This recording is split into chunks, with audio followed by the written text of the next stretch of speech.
एक ऐसा शब्द जिसे हम सब ने फिल्मों में, गानों में कितनी ही बार सुना है, लेकिन क्या कभी सोचा है कि इसी शब्द का एक बिल्कुल अलग, एक छिपा हुआ कानूनी मतलब भी हो सकता है? जी हाँ, चलिए आज मुजरा शब्द के इसी हैरान कर देने वाले कानूनी पहलू को समझते हैं। तो चलिए इसमें थोड़ा और गहरे उतरते हैं।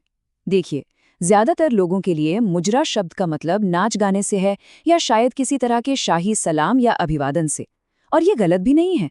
आमतौर पर तो इसका मतलब यही होता है। अब देखिए, यही बात तो सबसे दिलचस्प है। आम जिंदगी और भारतीय सिविल प्रक्रिया संहिता में इस शब्द के मतलब में जमीन आसमान का फर्क है। कानून की दुनिया में इसका लेना देना नाच गाने से जरा भी नहीं, बल्कि इसका सीधा सीधा मतलब है पैसों की कटौती या कहें हिसाब किताब बराबर करना। इसको समझने का सबसे अच्छा तरीका ये दुकानदार वाला उदाहरण है।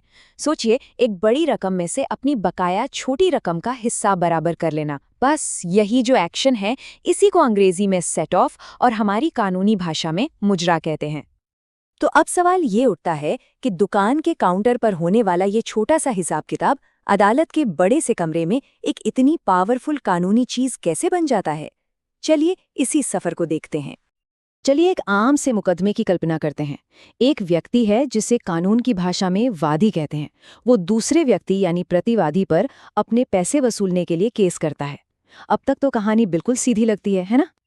लेकिन यहीं पर कहानी में एक मोड़ आता है और निष्पक्षता का एक बहुत जरूरी सवाल उठता है। क्या होगा अगर कहानी इतनी सीधी ना हो? क्या हो अगर जिस व्यक्ति पर मुकदमा किया गया है उसका भी पैसा मुकदमा करने वाले पर ही निकलता हो? बस इसी सिचुएशन के लिए कानून एक समाधान देता है और उसी का नाम है मुजरा या प्रतिसादन।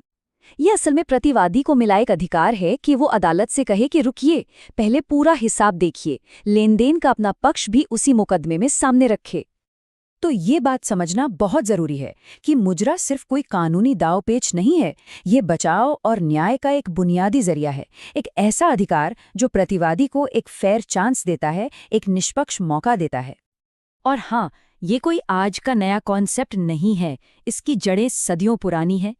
ये सिद्धांत अंग्रेजी कानून से निकला और फिर 1908 में बाकायदा हमारे भारतीय कानून का एक अहम हिस्सा बन गया। लेकिन हाँ, इस बचाव का इस्तेमाल करने के लिए कुछ शर्तें भी हैं। ऐसा नहीं है कि कोई भी कुछ भी क्लेम कर दे। प्रतिवादी के दावे को कुछ कानूनी स्टैंडर्ड्स पर खरा उतरना पड़ता है ताकि ये पक्का हो सके कि उसका दावा असली और जायज़ है। अब देखिए, मामला यहाँ और भी दिलचस्प हो जाता है। कानून इस कॉन्सेप्ट को और गहराई से समझता है और इसे दो अलग-अलग किस्मों में बांटता है, और इन दोनों का इस्तेमाल भी अलग-अलग सिचुएशन में होता है। ये टेबल इन दोनों के बीच का फर्क बिल्कुल साफ कर देती है। देखिए, लीगल सेट ऑफ तब होता है जब एक तय रकम का मामला हो, चाहे वो अलग-अलग सौदों से ही क्यों न जुड़ा हो। वहीं दूसरी तरफ इक्विटेबल सेट ऑफ उन दावों के लिए है जो एक ही सौदे से पैदा हुए हों, जैसे कि नुकसान का हर्जाना। जाना। इस उदाहरण से ये बात और भी साफ हो जाएगी। मान लीजिए कपड़े की 500 गांठों का सौदा हुआ।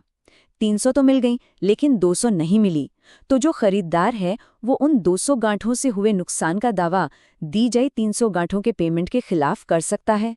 और क्यों कर सकता है? क्योंकि ये सारा मामला एक ही कॉन्ट्रैक्ट का हिस्सा है। और देखिए, अदालतें खुद इस अधिकार को कितना अहम मानती हैं। इसे प्रतिवादी के लिए एक हथियार तक कहा गया है, एक ऐसा हथियार जो बार बार के मुकदमों से बचाता है और हमारे लीगल सिस्टम का कीमती वक्त बर्बाद होने से भी रोकता है। तो इस पूरी बातचीत से आखिर हमें क्या समझना चाहिए? ये कानूनी तंत्र आखिरकार इतना मायने क्यों रखता है? इसके पीछे की बड़ी सोच क्या है? इसका सार बस इतना है: निष्पक्षता और अदालती कार्यवाही में लगने वाले समय की बचत। ये इस बात को पक्का करता है कि अदालत के सामने पैसे के लेन देन की पूरी तस्वीर हो, सिर्फ एक तरफा कहानी नहीं। ये अन्याय को रोकता है।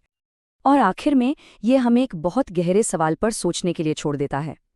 मुजरा जैसी कानूनी व्यवस्था हमें दिखाती है कि कानून का मकसद सिर्फ किसी की गलती पकड़ना और सजा देना नहीं है, बल्कि पूरे मामले के हर पहलू को समझकर एक ऐसा नतीजा देना है जो न्यायपूर्ण हो और संतुलित हो।